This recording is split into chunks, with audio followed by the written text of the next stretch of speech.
4차 산업혁명 시대 대표 기술 중 하나가 바로 3D 프린팅이 있습니다.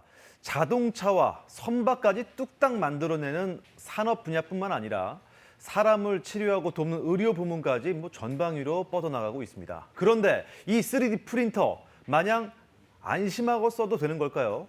최근 연구와 동아리 활동으로 3D 프린터를 많이 사용해온 한 30대 교사가 희귀병으로 투병하다 숨졌고 또 다른 교사도 같은 병을 앓고 있습니다.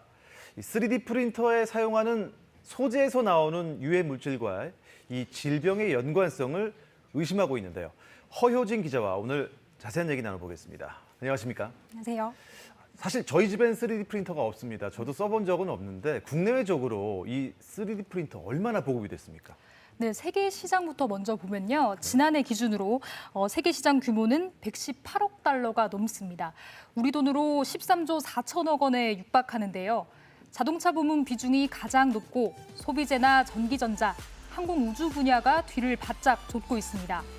지난 2016년부터 연평균 23.3%씩 성장해 고속 성장을 보이고 있는데요. 국내 시장은 4,200여억 원 규모입니다.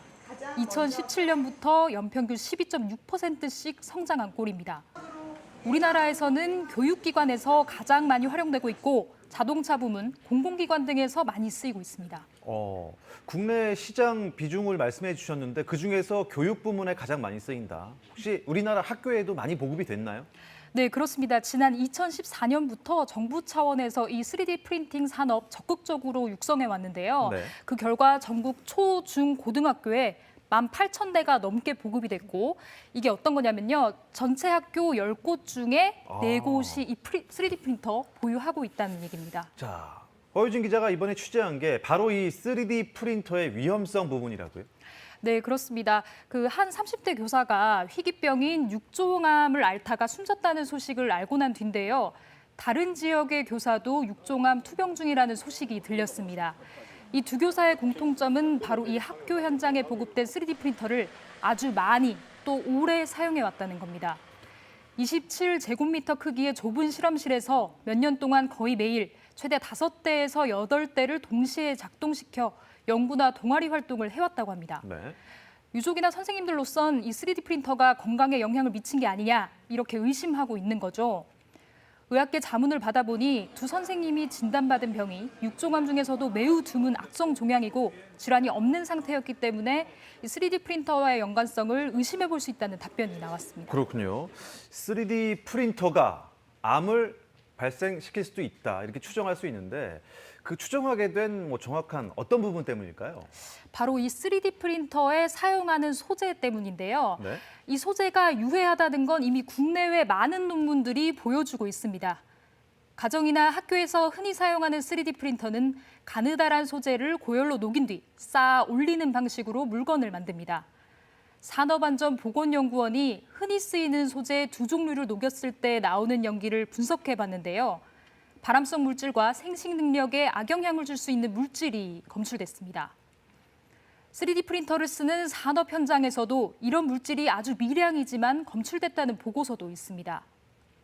초기에 작품이 잘 나오는지 가까이서 지켜봐야 하고 고온의 환경을 유지하기 위해 환기는 꿈도 못 꿨다는 게 교사들의 증언입니다. 네. 물론 이 3D 프린팅 소재가 암을 일으켰다 이렇게 단언할 수는 없지만 역학조사가 필요해 보입니다. 그렇다면 녹이는 과정에서 연기를 맡아서 병이 걸릴 수도 있다. 앞으로 제도적으로 보완할 부분이 있다면 어떤 게 있을까요? 제가 좀 알아봤는데요. 이 3D 프린팅 소재의 안정성에 관해서는 국내외 어디에서도 기준이나 인증 제도를 찾아볼 수가 없었습니다. 여기에다 선생님이 숨진 뒤 석 달 만인 지난달 말에서야 3D 프린터 작업 환경 지침이 배포됐는데요. 3D 프린터 내부에 환기 장치를 설치하거나 환기 주기, 보호구 착용 등을 설명해 놓은 겁니다. 하지만 이 지침 강제력은 없습니다. 3D 프린터를 많이 사용하는 사업장이 대부분 규모가 작은 영세 사업장이어서 환경 기준을 규제하게 되면 그만큼 3D 프린팅 산업이 위축될 수 있다고 정부는 우려하고 있습니다. 하지만 선생님들뿐만 아니라 학생들도 사용하는 교육 현장에서는 이 지침이 제대로 지켜져야 한다는 목소리가 높습니다. 산지를 신청하기로 한 선생님들도 교육 환경에 쓰는 3D 프린터, 그리고 소재에 대해서 엄격한 기준과 제도가 필요하다고 입을 모았습니다. 네, 정부가 최근 3D 프린터 실태 조사를 벌였는데요. 그 결과도 좀 자세히 지켜볼 필요가 있겠습니다. 허효진 기자, 오늘 소식 잘 들었습니다. 고맙습니다.